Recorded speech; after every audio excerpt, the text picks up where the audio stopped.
Tervehdys ihanan runsaslukuinen yleisö tällä Plaza-lavalla. Kuten varmaan kaikki tietävät ja ovat sitä varten paikalle saapuneet, niin seuraavaksi tänne Plaza-lavalle nousee hyvin arvovaltainen paneeli. Meillä on täällä nimittäin 3 kemian nobelistia, mutta vielä pieni hetki joudutaan odottamaan, että saadaan ohjelma aloitettua. Eli aloitetaan ihan muutaman minuutin kuluttua. Kiitos kärsivällisyydestä.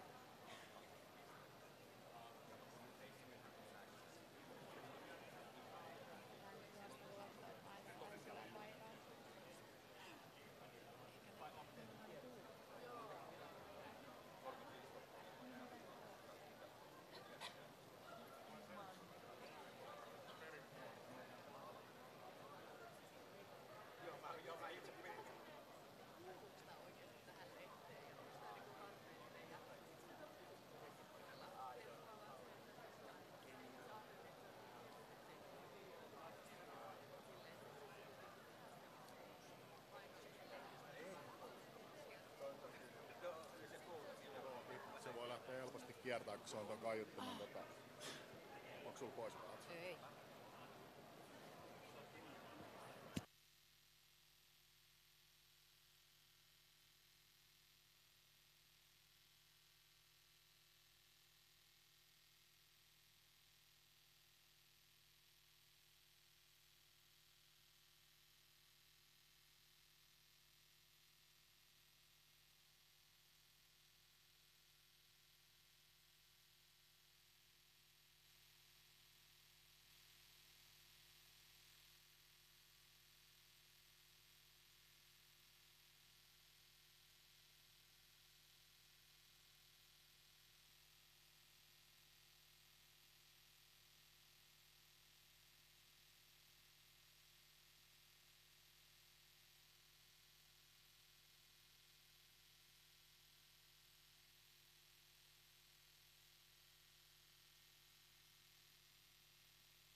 1-2.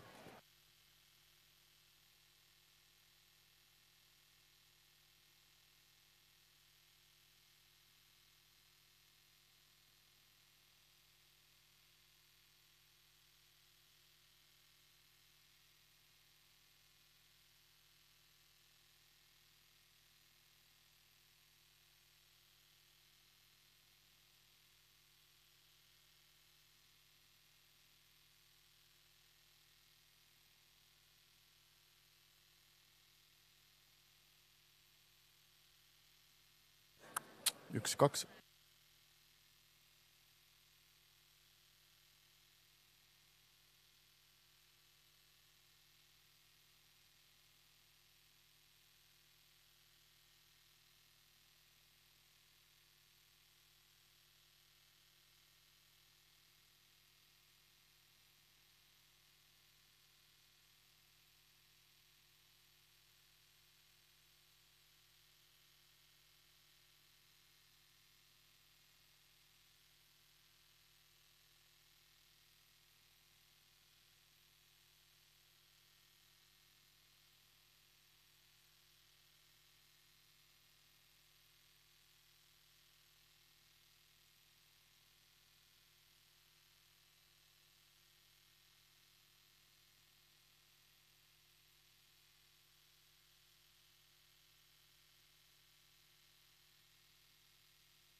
No niin, kiitos hyvä yleisö kärsivällisyydestä. Nyt on aika päästä jälleen Plaza-lavalla vauhtiin. Pian tähän Plaza-lavalle nimittäin nousee, kuten jo kerroin, hyvin arvovaltainen paneeli, nimittäin 3 kemian nobelistia. Professorit Barry Sharpless, Ada E. Jonath ja Sir Fraser Stoddart pohtivat pian tieteen tulevaisuutta ja roolia yhteiskunnassa. Tämän ohjelman järjestää suomalaisten kemistien seura ja moderaattorina toimii professori Ari Koskinen. Mutta samalla me vaihdamme kielen englantiin. Next up on the Plaza stage, we have a panel discussion with 3 Nobel Prize winners. This discussion is organized by the Finnish Chemical Society, and for the start we will hear few words from Pekka Joensuu. Joo. Hei kaikille ja oikein paljon tervetuloa tänne, mutta otetaan nyt rooliksi sitten tämä englannin kieli, kun ollaan sovittu. Elikkä, welcome all. We have a really special panel conversation here today. And this is part of the program of our 100th anniversary Finnish Chemical Society. And on my right, you can see the webpage that we are maintaining, where you can see all the program that we have for this year. You could easily think that on the occasion of 100th anniversary, you would only think of the past, all those good old times, what great inventions we had on 1920s and 30s and 40s and so on. But right at the beginning, Finnish Chemical Society thought that no, we're going to concentrate on future. It's important to remember the past, of course, particularly because chemistry have had a very significant role in our welfare. But to be honest, I think that the chemists are going to be even in a more key role in the future when we face new problems, for example, food, energy, and so on. So that's the reason why we chose today a topic, the future. We're going to hear a lot of, this spring, a lot of panel conversations since we have a parliament elections. This is just for you to know. But I'm almost certain that we have a lot more, I don't even know how to say, we can be sure that they tell us something about future that we can believe on. With these short forwards, I will give the stage to Ari first, and of course our panelists. Please give a warm welcome to them all.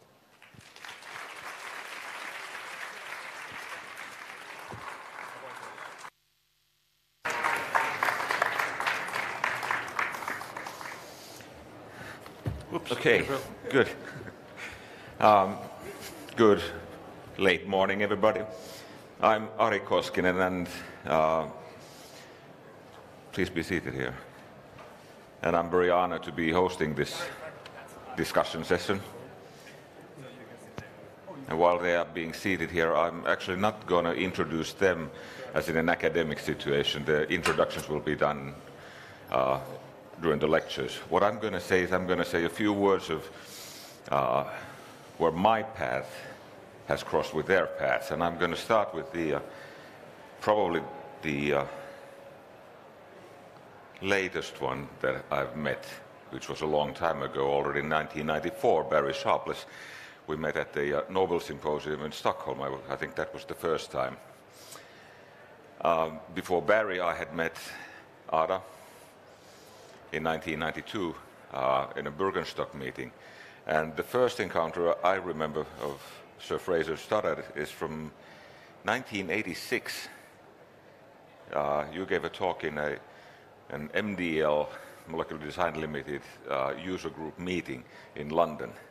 And I was highly impressed about the developments of there. Now, I'm going to sit down, and I'm going to start asking you to sort of introduce yourselves by way of trying to relate to a question that is definitely in the minds of most people nowadays at the moment. People talk about the GNR, genetics, nanotechnology, and robotics, and I would add artificial intelligence to it.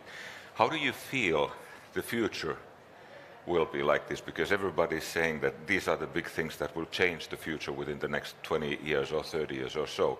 From a scientist's point of view, hard scientist's point of view, how do you feel about that? And if you can at the same time somehow sort of relate that to your own experience in your own field. How would you start, Fraser? Okay, I will start then by saying that I have contributed over a 35-year period to the construction of artificial molecular machines. Now, our bodies, of course, are replete with these marvelous machines that are working basically on a microscopic level. The machines I've been involved in are at an even smaller level, the nanoscopic level. Now, I mean, you mentioned artificial intelligence and robotics. There is no doubt, of course, that these areas will pervade chemistry. And I can tell a story. I was in Japan 2 or 3 days ago, and I was at the University of Tokyo and visiting the chemists there.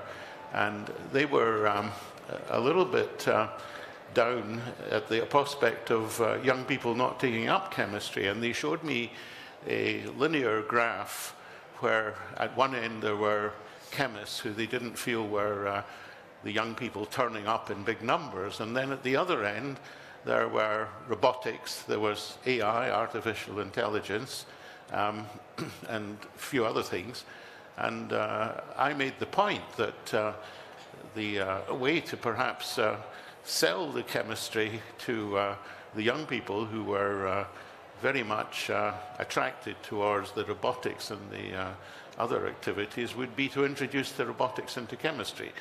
Their chemistry, that is. And this is already happening. There are lots of people around the world who are using robotics in synthesis, for example, making compounds that would in fact be many of these compounds that are rather simple drugs that are being put onto the market. So instead of using many, many chemists, you can invest in robotics.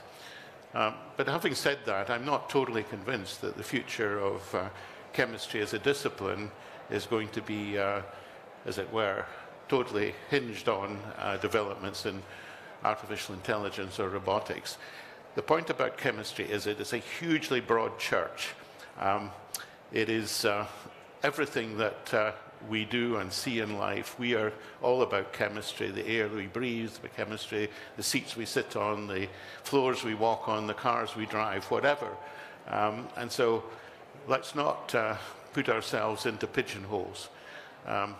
We have a great, I think, opportunity to address some of the very major problems that face our world, our planet. And the biggest of those, of course, is the threat of climate change. And I was just hearing yesterday on my arrival here in Helsinki that when you have snow, it's not the same snow as you had 10 years ago. It's changing, it's much wetter, and so on and so forth. So you're experiencing climate change like everybody else in the world.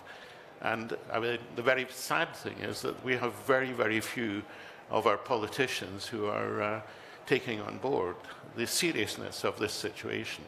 And it is just to be hoped that by we repeating as scientists how serious it is and trying to get a message across, although I sometimes worry that we live in an echo chamber, in a bubble, but somehow we've got to get this message across, and perhaps more than anything, get scientists into political life, into parliaments, into congresses, so that we can seriously start, because time is running out, addressing this very important issue of climate change. So I've gone over many topics very, very quickly, but maybe I stop there and let somebody else take over. Okay, thank you. Ada, do you want to take over? Shall I answer the same question? You can improvise if you want. First of all, you ask me to tell you my opinion. How do I predict? I learned in science not to predict. You have something in your hand. This is a cell phone. 15 years ago, did you predict that all of us, even children, the age of 4, will go with cell phone? I still remember we went to the street phones and stood in line just to make a phone call with a finger on the round number thing. Maybe some of you don't even know that it existed. So how can I predict? I learned not to predict, but to take what I can from what I can learn or what I can think about from science, even in my own work. So let's talk a few minutes on my own work and about prediction.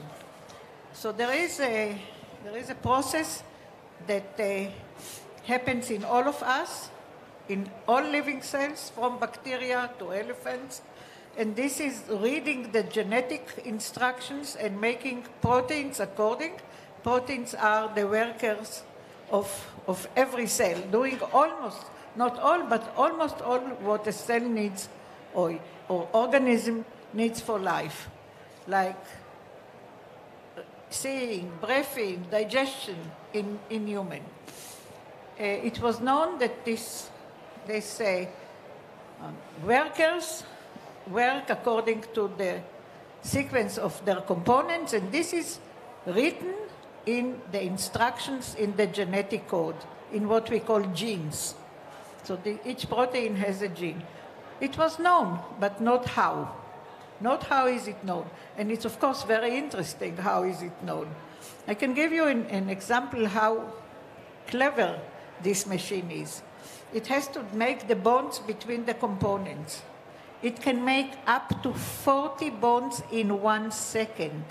It's about 200 components for each protein, so it's a few seconds to make a protein. Up to four bonds in 1 second. I was a very, very, very fast student. I had to finish my lab very quickly, not because I was so good, but because I was very poor and I had many jobs and I had to go to all the other jobs, so I tried to finish what I had to do as fast as possible. So I was the fastest. And I had to make 1 bond, not 40, 1 bond. You know how long it took me? 6 hours, the fastest. And now chemistry developed, so it takes about 2.5 hours for 1 bond. And in the cell, 40 are made in 1 second. And with hardly any mistake, 1 mistake to a million. And this is all done. And I wanted to know how. And people say that I will never be able to know how because they tried, they were more senior, more distinguished, they had more funds, and they could not. I don't want to talk about how I could, but I want to tell you that this particle that it's making the proteins is a major target for antibiotics. Antibiotics that are used chemically. So me, in the beginning of my studies, I didn't expect much to be able to understand, but I thought even if I understand, I will not understand how the antibiotics are stopping it because they're so small and hardly seen. Well, ladies and gentlemen, I was wrong. I know how it happens. It means we found out by understanding the chemistry and how all these antibiotics are working. And also how resistance to them is happening. And we also have ideas how to make new antibiotics. It means prediction. I'm not sure I can do, based on my own and based on what happens to the world. But still, I think that robotics is winning, is progressing. Even in my own studies, we needed days or even weeks to start making the materials that we went on, what we call fodder materials. Robots are doing it in hours. So everything that can be done according to some type of procedure can be done by a robot. But the procedures have to be done by human beings, have to be decided by human beings that make the robots. So robots, I think you're right, are going to win. Artificial intelligence, unfortunately, I don't understand enough, so I cannot comment. And you wanted something else? I don't know, but I have something else. People say that robots means that there will be less jobs, less people that will have to do. I just gave an example. Instead of weeks of 3 or 4 humans, 1 robot for a few hours. But people have to make the robots and have to program them and have to put in the plans and the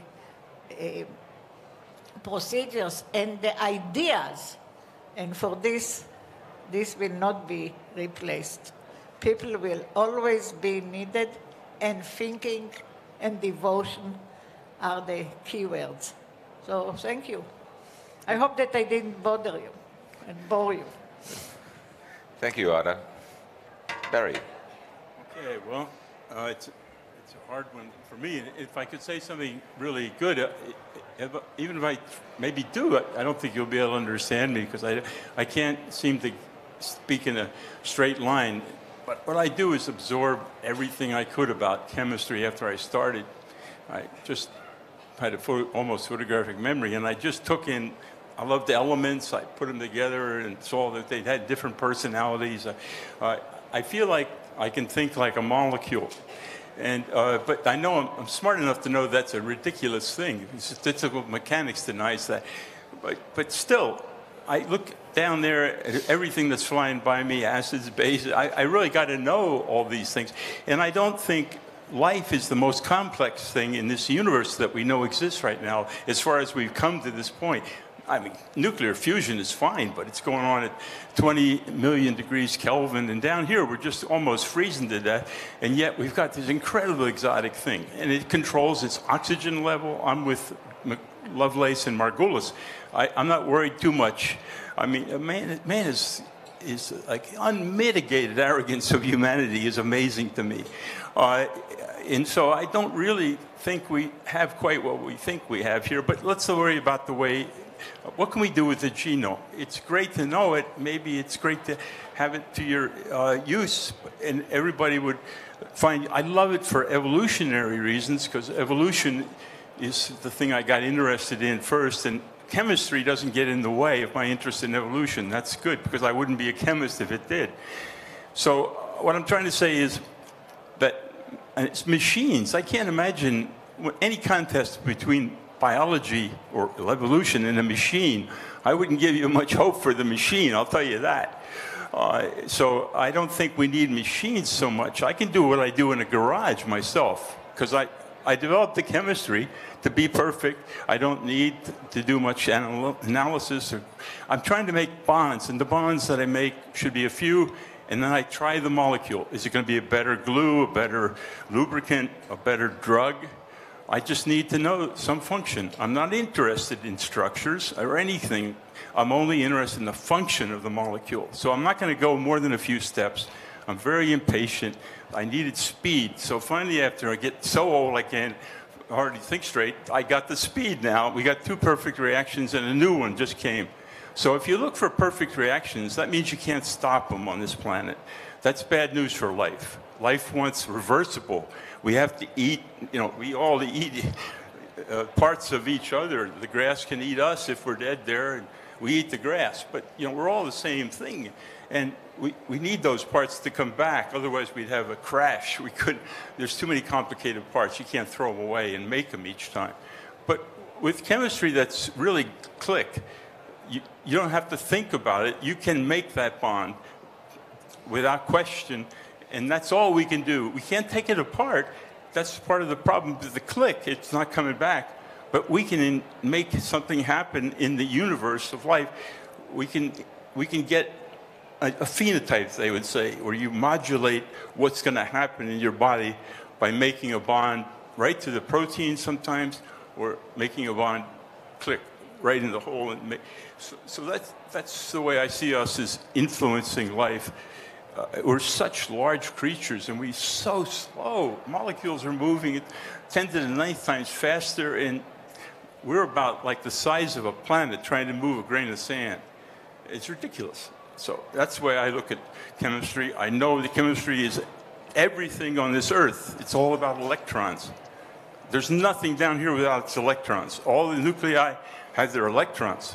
Up in the sun, they don't have them. They got them here. And electrons either go like this, they repel us by Pauli's exclusion principle, or they make bonds, strong bonds, weak bonds, Velcro bonds. But it's all about electrons meeting each other and rubbing shoulders, and that's chemistry. So if we can modulate the chemistry bonds that get made or don't get made, that's the best we can do, and that's my hope. So that's all. Thank you, Barry. I'm going to take on from that, because when I was a kid, I learned that chemistry is basically the central feature of chemistry is that chemistry is the dance of the valence electrons, about making bonds, breaking bonds between atoms, nuclei. Now, and Fraser, you also alluded somewhat to another aspect that I would like to bring up, which is the fact that we are assessed nowadays very much by all kinds of key performance indicators, metrics, production of things and whatever, how easily things can be applied or innovated or turned into an industrial product. How would you feel, or how do you feel about these all prevalent key performance indicators, which are only looking at the productivity of things?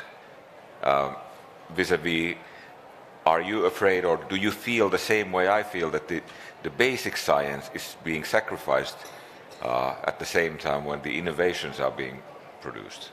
Ada, would you want to take on that? I feel like you. I feel like you do. Okay. And you expressed it so well. But I want to add a sentence or two. What we call translational research or innovation, or all these wonderful words, means that what we want to understand, what we want to learn, is not sufficient if there is not some product at the end.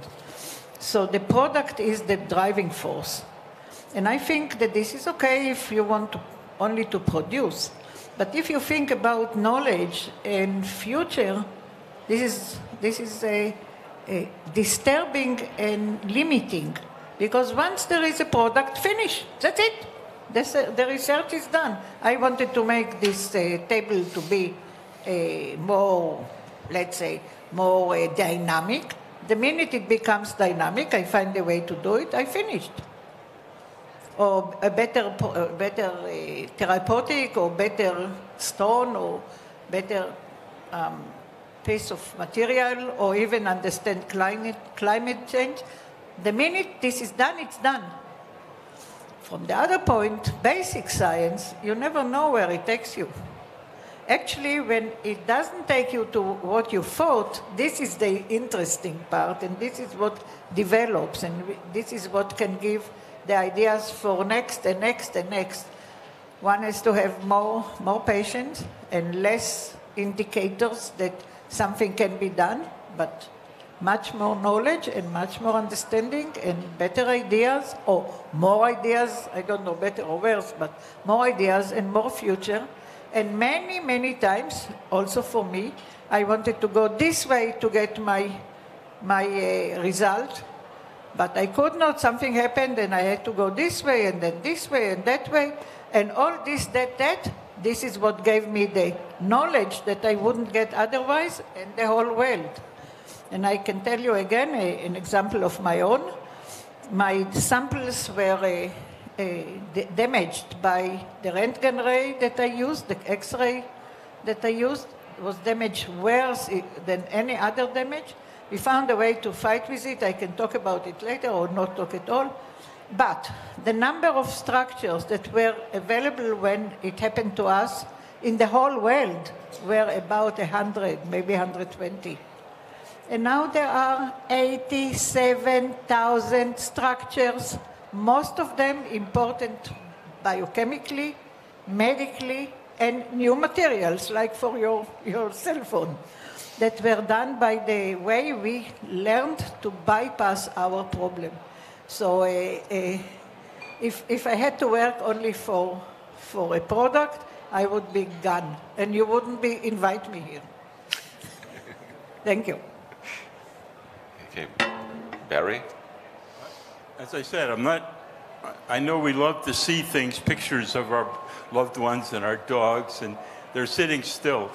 And everything we can see is sitting still, more or less. Click, click, click, click. We're going forward in time, and we're getting a story told to us by our brain, and more or less telling us a story, mostly that we understand or we think we do. But the pictures are not anything like the reality of physics and at the size of molecules and the dissipation and the entropy law. And it's kind of hard to imagine that knowing structures can help us understand the package.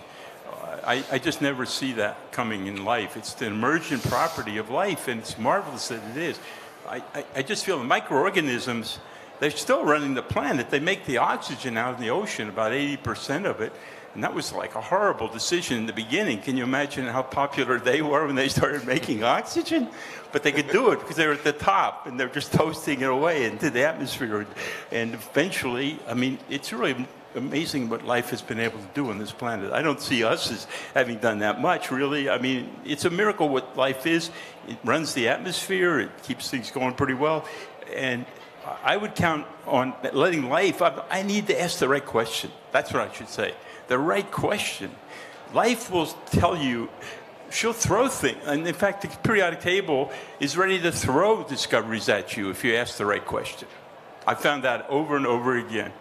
It's just the only way I can function.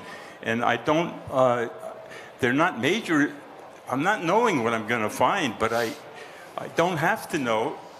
I see the reactivity clues, and I push there, and I just, right away, the same day I need to know something about it. I can't wait for this. I can't make plans, take x-rays. I mean, this is going to drive me nuts if I have to do that. I need immediate conversation with the thing I'm trying to affect. And that instantaneous thing is if you ask the right questions, you can get a stream of information back from life or from the periodic table and its ability to affect reactions with the given actors and the given conditions that you set it into. And so I'm more a person who sees it's so exciting. There's infinite number of things out there. It's not the end of science. I mean, we got a few theories. We don't know what this thing is doing. We don't even know what we're looking. If I should show a video today of how our brain just warps what we see big time. Vision is our biggest problem. If you can only know something about what you see, if that's the only way you know it, in science, you better be very, very worried. Good. Fraser, you want to comment? Yeah, I'd be happy to comment. I really don't believe that you can plan research. And I think one of the tragedies of the last 20 or 30 years is that there's been a growing belief amongst the so-called funding bodies, or whatever you want to call them in different countries, that this can be done. Well, yes, you can try, but you're going to get it wrong most of the time. The very best collaborations, and I have to say that of the 1,200 scientific papers that I've published, 95% of them have been collaborative with other scientists. But these collaborations have not been dictated from above. They have been dictated by the science. And this is the very important thing. Collaborations and the coming together should be scientifically driven, not driven by people in other places saying this is the project to work on or that's the project to work on. And in recent times, partly because I'm traveling the world and I only spend 3 days in my own laboratory in March and probably fewer in April, I have given a lot of independence to a whole group, 35 or thereabouts, young men and women. And this is absolute magic. And in the last decade, we have made 2 significant discoveries quite serendipitously. We were trying to do one thing and another thing appeared before us. And these have led to 2 startup companies, if you want to measure success. And one of these startup companies on Monday was featured in Times Square. NASDAQ welcomes Panacea Nano, and my CEO and other members of the company were there. I couldn't be there. I was in Brussels. I was rather disappointed. Okay, so the point is that so much of what is, I think, discovered and is transformative and changes the world is by accident. Fellow Scot, Sir Alexander Fleming, on the 28th of September 1928, came back to his laboratory in London. He looked at a Petri dish on which he had left some microorganisms growing, and he noticed it had been invaded by a fungus, and that fungus was killing these bacteria.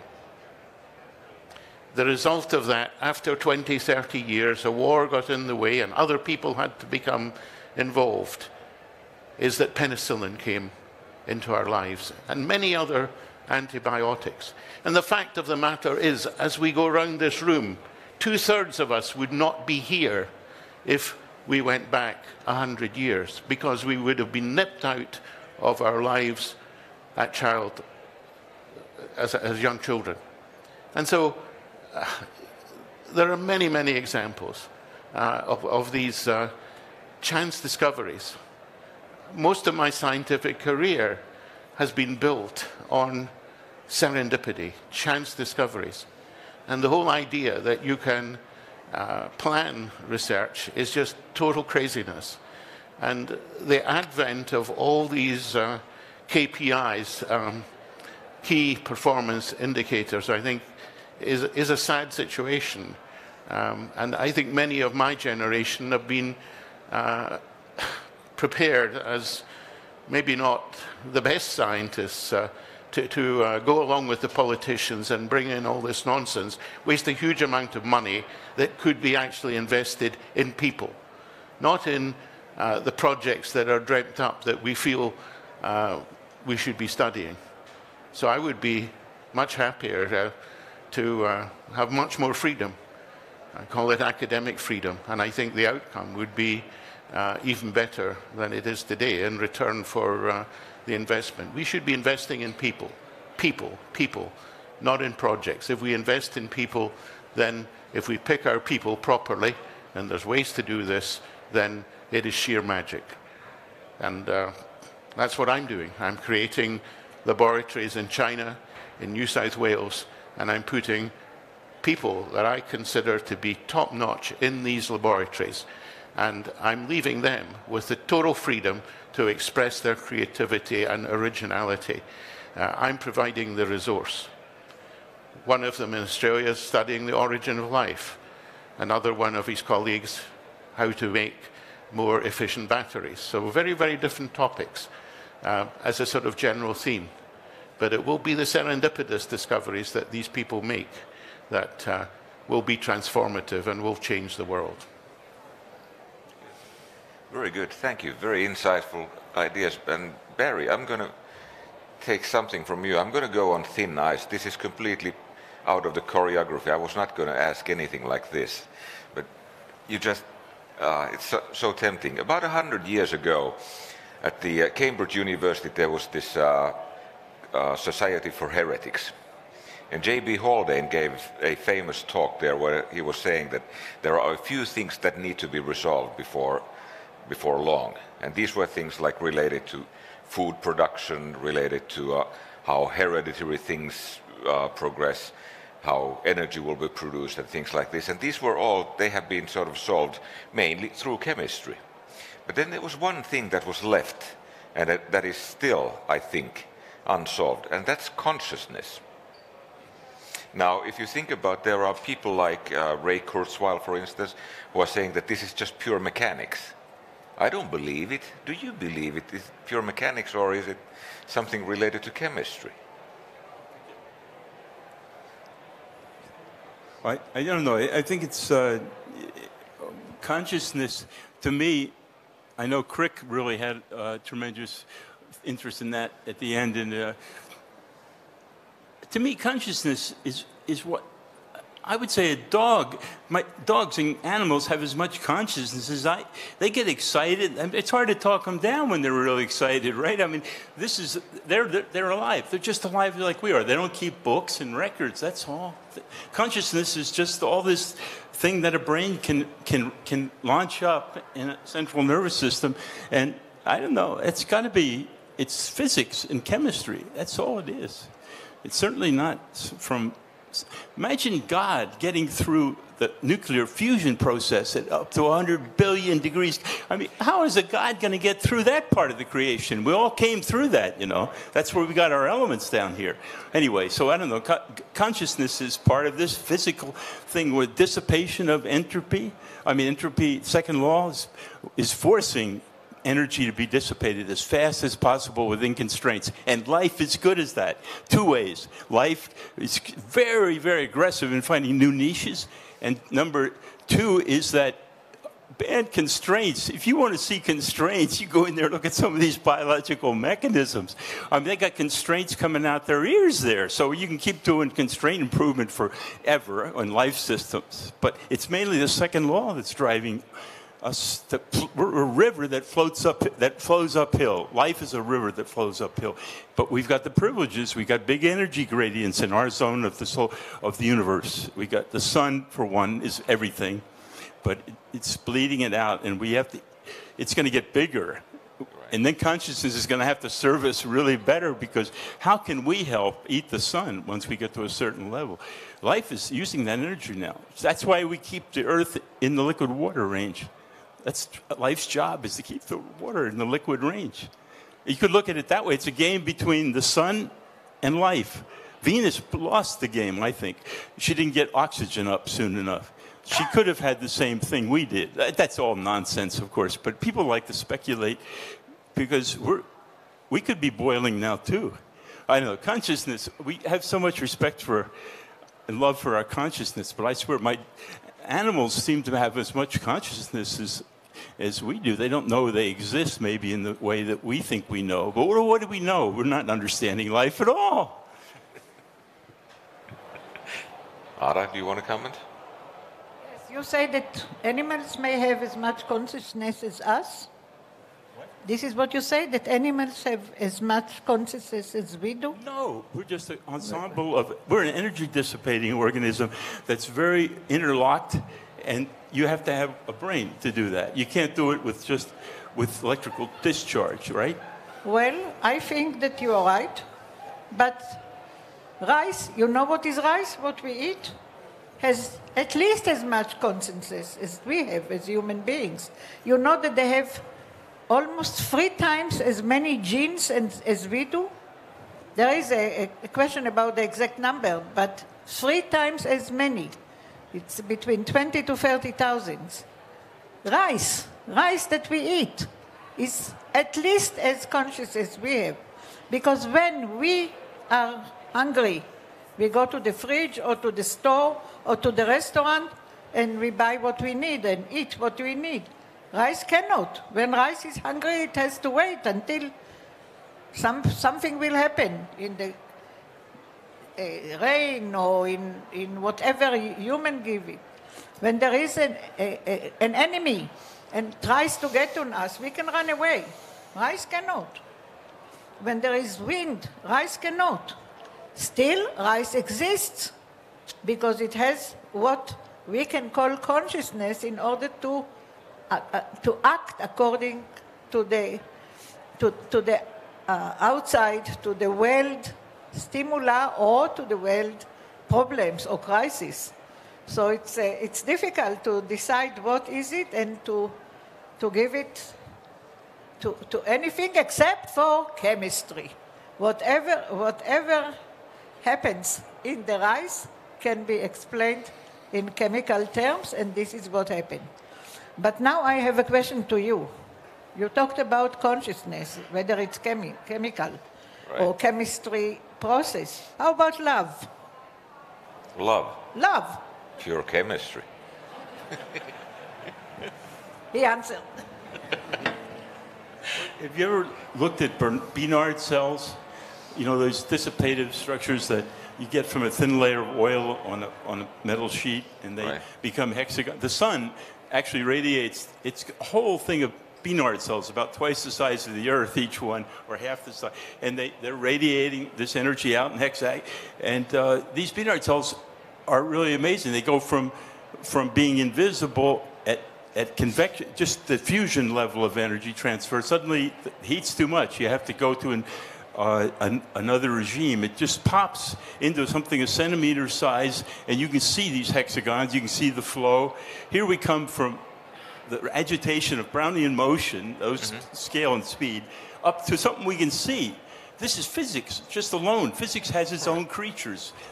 Hurricanes are alive. I mean, those things are fed with massive energy, right? Right. And they can run right over everything, but they're feedback machines that are dissipating heat and moving the heat from the...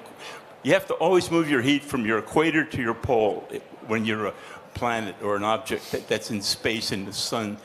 range. You have to have a way to do that, and that's done by maximum entry production. That's what I've learned by studying this area. But yeah. Fraser, do you want to add something to the consciousness I thing? have nothing to add. Okay. Let's get off this thin ice then, and back to the key performance indicator thing and business related to that. When you measure anything, your measurement activities usually tend to affect what you're measuring, and people are sort of trying to meet up to the metrics that you want, and that's, some people call it Goodhart's law or whatever. And this is something that we see and we feel very often in not only in funding from the government funding, but also in all kinds of collaborative funding things. And in general, I think it's not only within Finland or in Europe, but in general, I think the sort of industrial funding aspects in the university fund research has been declining. I remember when I was young in my early academic career, I was in England then, and I could walk into the pharmaceutical companies and they would say that, okay, I'll give you £20,000 for a year of research on your field. We don't want you to produce anything. Now it's very difficult, I think. Do you think this is something good or bad? Is there something we can do about it, or? Well, I think the only way I can actually intuitively feel that we can is to do things cheaply and get function, and people will say, how do you do that? I mean, if you get your chemistry to produce functions, you start aiming to get function. In other words, how many times do we actually say, I want to make a better glue, or I want to do, and you just test for that. Maybe you'll find something else, but you're screening a few steps of chemistry, making bonds, then you're looking for function. Nobody understands that. Everybody laughs at me because it doesn't make sense to anybody. They always think, well, I mean, I've talked to Nobel Prize winners. They say that, well, the more complicated it is, the better. I think that the simplicity is the elegance of life. And life, it does a lot of things, but she doesn't do anything that she doesn't have to do. And she doesn't know what she's doing. That's the beauty of life. I mean, she's a genius because she's so divested. And it's all physics and chemistry and really large scale, right? And working. And it's going to be hard to take it down, except with an asteroid that destroys us. And that's scary. That's where I'd be worried right now. But I'm not worried about the Earth. I think we can worry about us, but the Earth is pretty solid. And or liquid. But the money part, I don't know how to deal with. I never was good at raising money. I went to Richard Lerner, and he took care of me. He said, Barry, I'll make you an offer you can't refuse. And he knew I just always having trouble with money. So I never had to raise money for 25 years with Richard in charge. And he raised money and I didn't waste it. I didn't need a lot of people. But, that was the answer. I had chemistry. I kept jumping into something that worked. And then I got tired of it immediately, though. I got to jump into something else. I can't stay in that thing. So I'm not a person who does well with funding agencies, because by the time I get the work done, they say, well, you didn't do what you said you were going to do. It's that simple. Well, but you got to find young people and give them a chance. That's one thing I'd like to say here. I can't believe that people have to write grants up to the sky before they even arrive at their university. Some good people ought to get 2 or 3 years of funding and not so heavy-duty undergraduate courses, and they should get to show what they can do. But if they don't do marvelous things, they can just go to a normal job. But you can't get the people that are really unstable in the way I was unstable. I was going to quit because it was too hard for me. But then I got that privilege at MIT. I didn't have to write a grant for 2.5 years.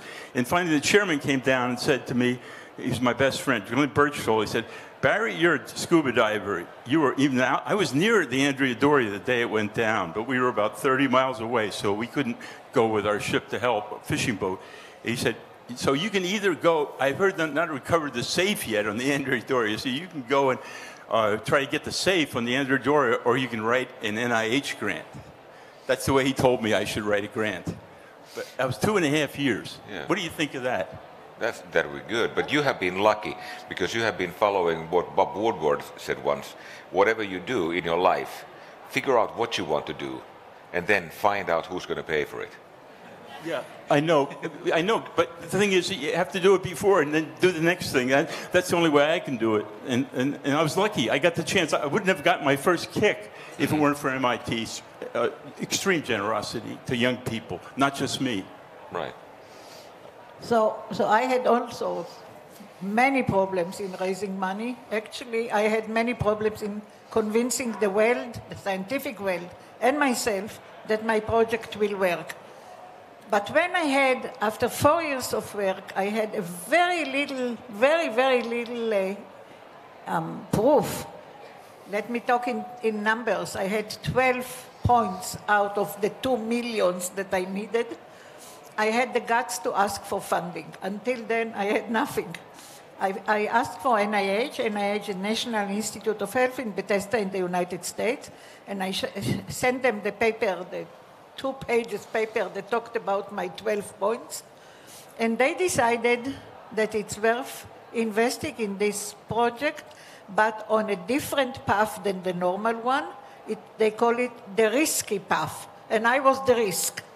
And I got funding, which was about 5 to 7% of a normal funding to a normal grant.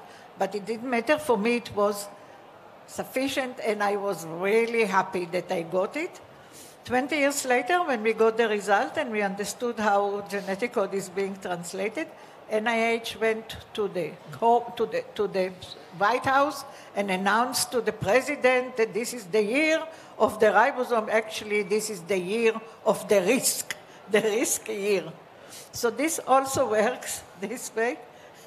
Not exactly like we heard before, but if I couldn't get the funding for something that really did not promise, maybe we would never know how genetic code is being translated. Okay. Fraser.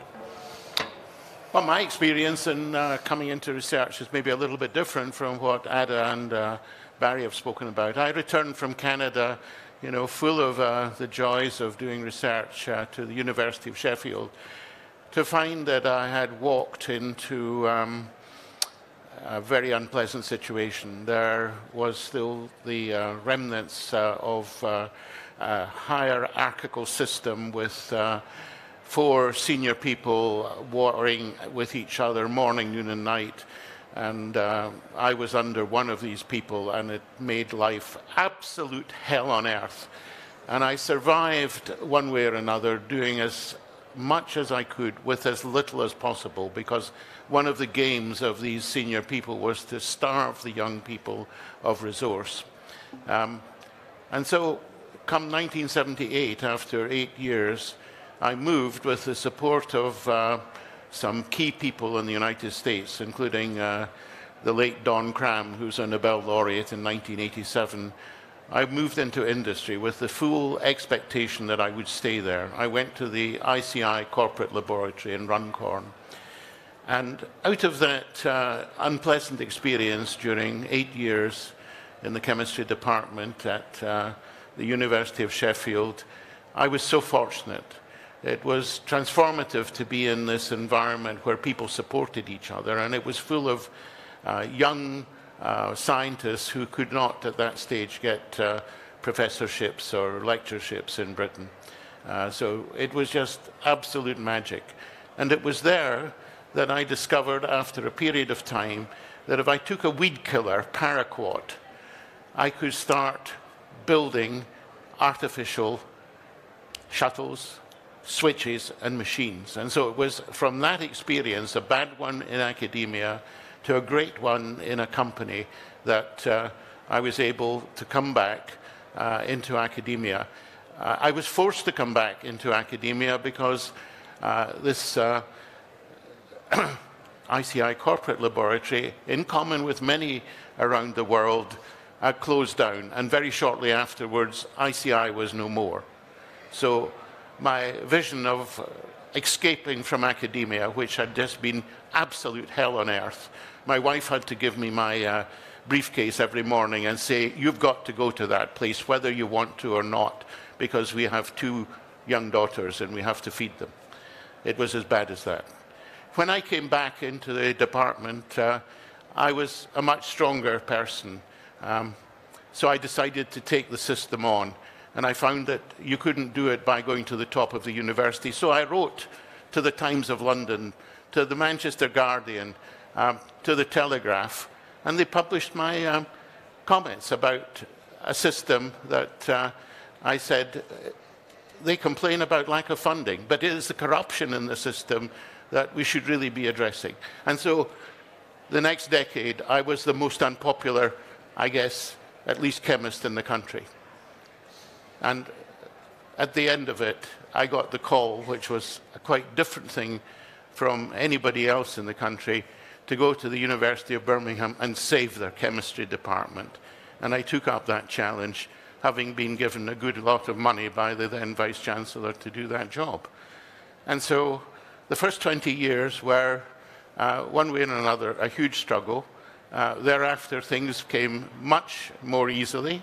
But I don't think I can ever look back and say, apart from these early days, that there hasn't been enough resource to do what I wanted to do.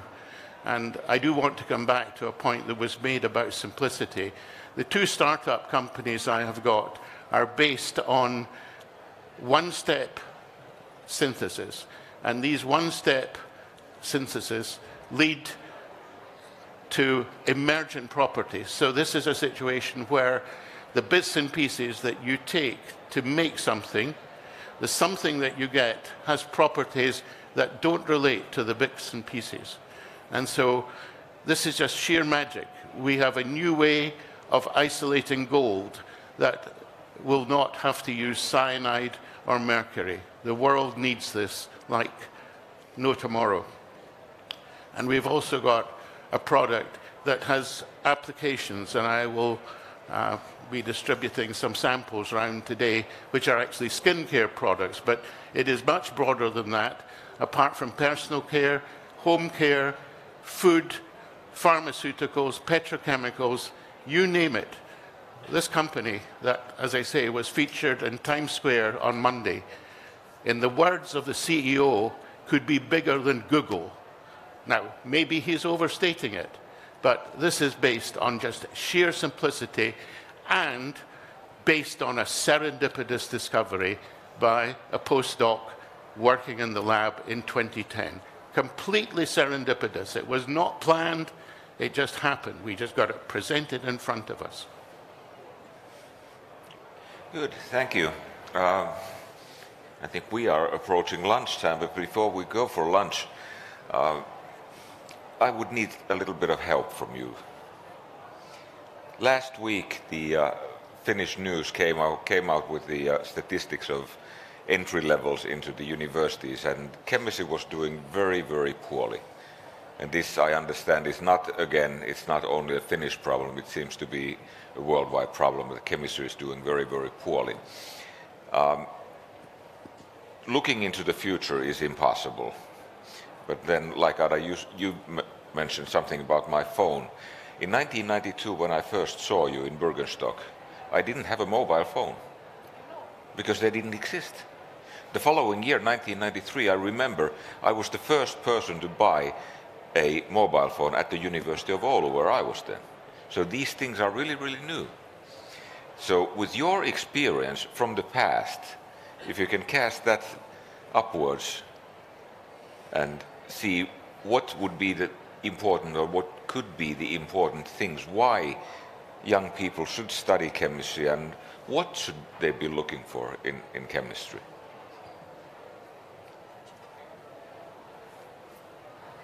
So the young people are usually, I don't want to talk about all, and I don't want to hurt anybody, but they're usually looking at words that are catching up, that are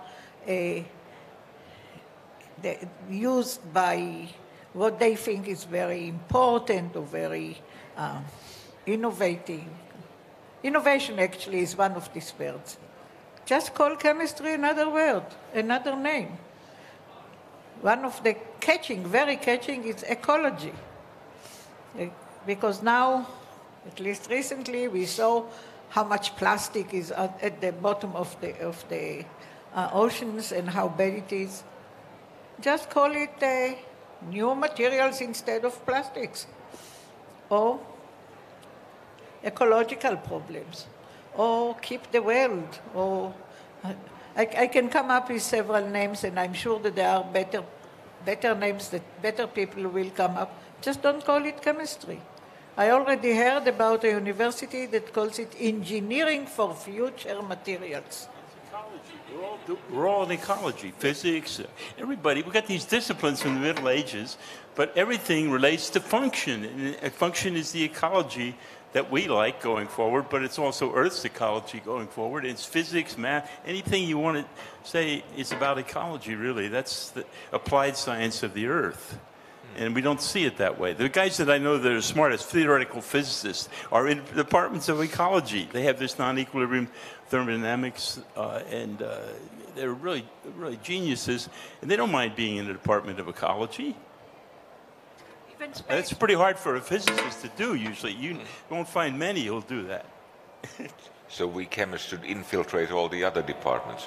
What do you? Yeah, just ecology. Well, I'd be quite controversial and say, I think chemistry in our high schools and at the undergraduate level is taught so badly that we need a revolution. We need effectively to take these school textbooks and these big undergraduate textbooks out into a free area away from habitation, pour some petrol on them and set a match to them. This is the problem. And it's my generation, effectively, and maybe the generation before, I think, that is responsible for making the subject unattractive. I can make it very attractive by starting to talk about the high level of creativity. This is the science which stands alongside painters, people who paint pictures, people who paint like Da Vinci, the Mona Lisa, or Picasso in more modern times. Chemistry is the subject that stands alongside some of the greatest sculptors of our age, Epstein. Chemistry is, because it makes stuff, the same kind of activity as a composer, Beethoven, the Beatles, whoever you want to choose, or a novelist, Dickens, or somebody of the modern era. So we create our own stuff. And to this extent, I'm not saying that we are unique, but we're right up there at the top in terms of being able to create things on that very, very small scale that happen at the end of the day, as Barry says, to have function in many cases. But that is not the only reason. It is the sheer beauty of climbing that mountain to do things that are very simple, that, as I say, relate to all these other creative things that go on in the world around us. And this wasn't pointed out to me. People were pointing out, oh, you can get a chemistry set and you can create smells or you can create bangs. I'm not interested in smells and I'm not interested in bangs. I am interested in color and I am interested in shape, in crystals and things like that. And so the wrong emphasis. There was a chemist who came from a neighboring university every year to Sheffield to cause great bangs and eruptions in a lecture theatre. I made sure I was not there. I was out in Derbyshire climbing the hills or something like that. That never attracted me. And so I think so much of it we have got wrong one way or another. It starts with the textbooks and it ends with some of what we think young people want to know. And that's where we get it so wrong. If we could get that right, then by all sorts of means, we can bring lots of people back to chemistry, even without changing its name. So I was advising to several governments or ministers of education, and the most frequent question was why chemistry is not appealing now, is not popular. So my answer was very similar to what you said. It's taught in a most boring way. and we have to change it. My idea was to change or to teach chemistry according to processes, to look at the process, even simple processes, like washing our clothes or more complicated ones. But anyway, by processes, looking at all the phases of the processes. The main answer that I got, I was very unpopular with this idea, and the main answer that I got was it will be too expensive to re-educate the teachers. So I don't know about the rest of people in science, but I mean, I get excited about the results, but I've never had Hundefleisch or what, a goose pimple, the feeling of the discharge from something like an opera, or I never get that from science. And I don't know if, I mean, that's not art as far as I can see. I mean, art to me, I mean, maybe the person who does the art doesn't get these goose pimples either. I've been told they do it because they're trying to explain their subconscious to themselves and to the world, things that we don't want to see, or what really art is about, that we have to see in a different way. That's what I've been told by some famous person, but I don't know if that's true. Anyway, I just don't feel art and science have to be in the same breath. I don't understand it. I don't understand art, let's put it that way. Okay, I think this is a pretty good place to stop before we go and burn the textbooks. We're probably going to have some lunch, and before that, please join me. To give these people a chance to ask us questions. Do we have time? We don't have Are there any questions from the audience? Sorry, we might have time for one question. Anybody? On anything? We're not that hungry.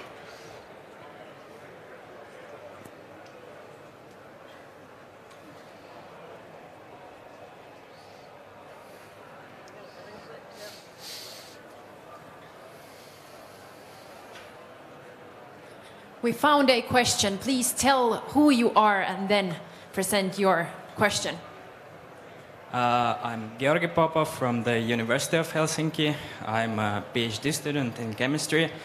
So all of you have been talking about these recent kind of views from the funding agencies that everybody wants to fund a project and then get a certain result. But in your opinion, is it going to move in the same direction? So is it going to get worse? Or have you seen any signs that it's actually like getting better? And funding agencies are more willing to fund basic research?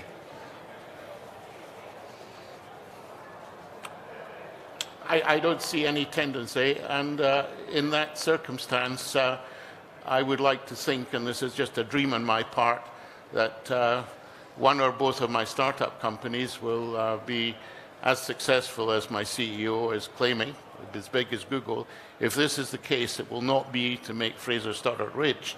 It will be to form the Stoddart Foundation and then show that if you give money to people rather than to projects, then the return will be very much better. I think we have lost the fight with our governments, if that's the right word. We've lost the battle with our governments and the layers of people in between we scientists and they're called the funding agencies and so forth. I think that is lost. I think the only way to turn it round is to have some other means of funding that would come from foundations, and I hope to be able to form one day that can bring the funding without all these, I think this is parting company, without all these KPIs and all this expectation that is put upon the young people today, because I don't think it is working, and it's very difficult to wrest it out of the hands of the politicians. They still love, even at a national level, and a lot of this started in the UK, to carry out research exercises and blow millions of pounds on finding out things that are already known about the status of different universities vis-a-vis each other. It's just sheer lunacy the way money is wasted, I think, in terms of the funding principles that are used at the moment. We've gone down completely the wrong road, and we, the scientists, and maybe the onus is on we successful scientists in a sense to try and give the lead. And that's what my mission now is in life. It is not to do more and more research. It is to find ways by which these serendipitous discoveries have presented big potential commercial opportunities, and if they should bear fruit, then it is not for the future of the Stoddart family, it is for the future of science. I have to comment here on a related thing. About 10-15 years ago, there was a movement in Europe to set up the ERA networks, ERA chemistry network, ERA physics networks, and so on. And we were sitting in a meeting in Madrid, and there was this guy from EU, Karl-Heinz something, who was explaining all these things. And I was sitting next to Istvan Marko, whom we know all. Yeah, yeah. And we were both sort of very, very annoyed with all these things coming from the central administration and so on. And I was reading a biography of Albert Einstein, and then I showed a piece of what I was reading to Istvan, and it said something to the effect of like, the level of science has already progressed to a stage where all science has to be harnessed to serve the society. And Istvan said, you should say that to Karl-Heinz. And I lifted my hand and I said it out loud, and Karl-Heinz was, yes, this is very good, this is very good. Excuse me, Karl-Heinz, do you want to know where this comes from? And he said, yes, where does it come from? I said, it comes from the 1932 Reichstag by Hermann Göring.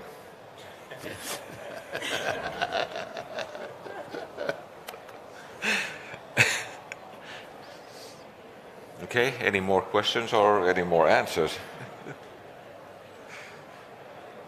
Or just a big hand?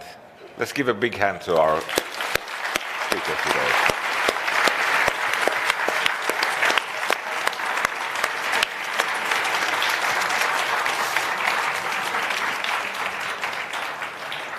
Okay, thank you.